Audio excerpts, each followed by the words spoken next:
So I got back yesterday, on Tuesday, from Jessup, Maryland. But wait, it's still Tuesday. It's happened again. It's only, what time is it? 11:18 p.m. So Wednesday's run starts on Tuesday, going down to Frederick, Maryland, to an Aldi distribution center.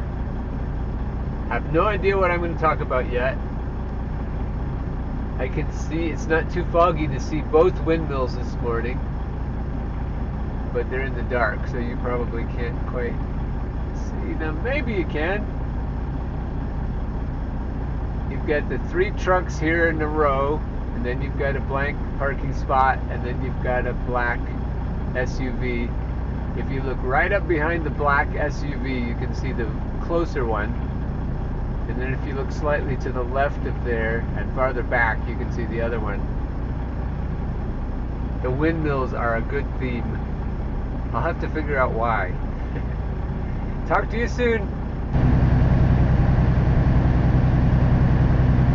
I always think it's pretty cool when you're coming east and the sun is coming up at the same time. I don't know if you can catch the same color scheme that I can, but as I glance at the camera, it looks pretty cool. Velvet.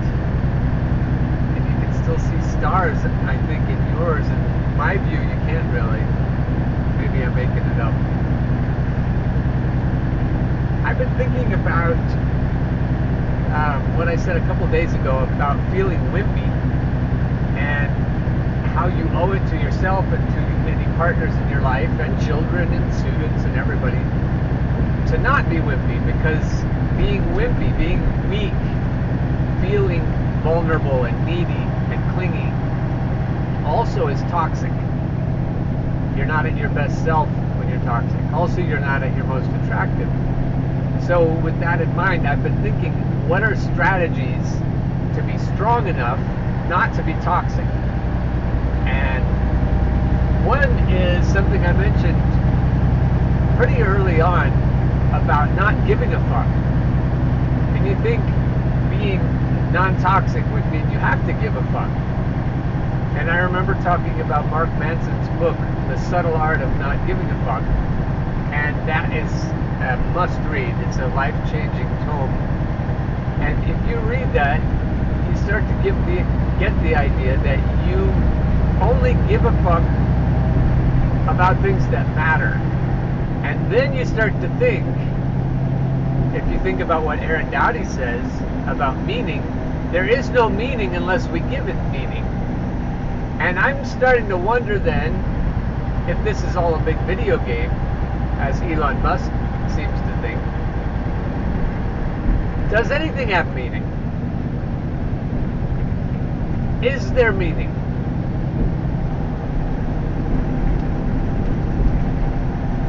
If you can say that there is no meaning unless we make it, you think about how life feels. You have the major milestones in your life. You have the graduations and the weddings and the bar mitzvahs and all the different things that happen in life. I go through these small towns and I look, I see a trampoline, I see a swing set, I see television, I see different businesses that Walmart hasn't crowded out. And I imagine all of the life events and all of the relationships, and all of those have meaning. All of those events and all of those relationships and all of those small towns. And I've been driving through the South. This morning I went through Gettysburg on my way to Frederick, Maryland. And you feel that meaning. Oh, this Civil War, it had meaning. Hallowed ground. You see that a lot. Hallowed ground. And you see all the battle sites. And you think about the meaning that different people have given that. Other than that bullheaded people who were misguided couldn't back down. And still can't. But even if something seems deeply meaningful, like, I don't know, like a major event in your child's life or grandchild's life, like a prom, you know, you think, okay, you're only going to have one senior prom, and it's deeply meaningful, and you take pictures, and some people move on from high school and do more important things, but some people's highlights are high school. The most important things they'll ever do in life are in high school. And so you say, does that have meaning? You know it has meaning to the people, but does it really, really have meaning? And I'm getting to the point where I think to be the kind of person I want to be in relationships especially, I want to understand that there really isn't meaning. It just isn't. And if you're living life like it's a video game, you should have as much fun as possible. I think you should leave everybody better than you found them, but a good way to make sure you leave people better than you found them is to help them loosen up and not take things seriously. Teach them that there is no meaning, not even the meaning they make up. And that helps you with pressure, like a big examination or something that you have to do at work, a big presentation, or that's the railroad crossing sound. So if you think taking the pressure off will help you perform better, so if you give meaning to how well you perform, taking away the meaning will help you perform better. That comes back to something else Aaron Dowdy said about detaching. When you're manifesting, it's great to imagine what you want, but you won't get it when your energy is in a place of lack. You won't feel detached enough to get what you want, because you send energy out that repels what you want, people and things, when you're needy and clingy. So detaching is like releasing the bowstring. You pull that manifesting bow back, but nothing happens until you let go. That was pretty good. So you have to detach, you have to let go of the bowstring before the arrow flies.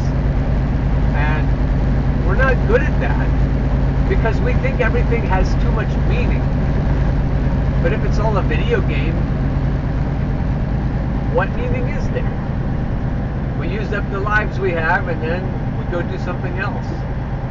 Go to some other universe. And as you look at this universe, if we have a telescope right now looking off into there's a planet hanging right up there, a couple of them. You know, as we look off into the distance, we're looking back in time. And we're looking back to the Big Bang. And that means that the universe had a beginning. I don't know if we had a beginning. We may be eternal spirits in both directions, or all directions, who knows, but the universe at least is finite, which means maybe that, you know, with our multiple lives and our multiple planets and our multiple everything, that we've been around forever, but this universe hasn't, so maybe it is just a big video game, and we'll go on to something else that means something else to us,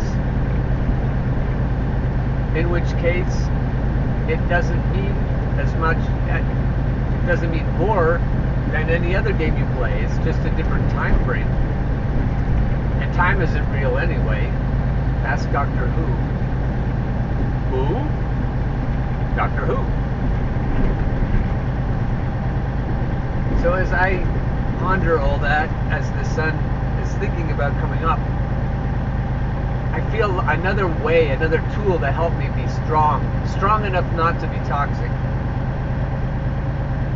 So at first blush, you might think not giving a fuck makes you a prick, but actually it makes you less of a prick. because you have a better sense of perspective. When you care too much about your job, for example, your kids, your wife can tell because you don't care enough about them. So learning not to care about material things is good. Even learning not to, I think you have to care about other people, but I think you have to put it all in perspective to know what it really means. And then you'll, like performing at work, you'll perform better when there's no pressure. So you'll do better for the people you care about if you can learn to detach and perhaps give less meaning to everything.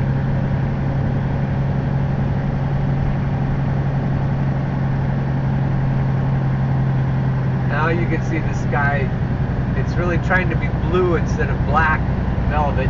Now it's blue velvet. For you it looks black at the top. For me it looks blue all the way to the top, but it's really dark blue at the top. Sharing my sweet potato with you. And the sunrise. Headed east on Highway 30.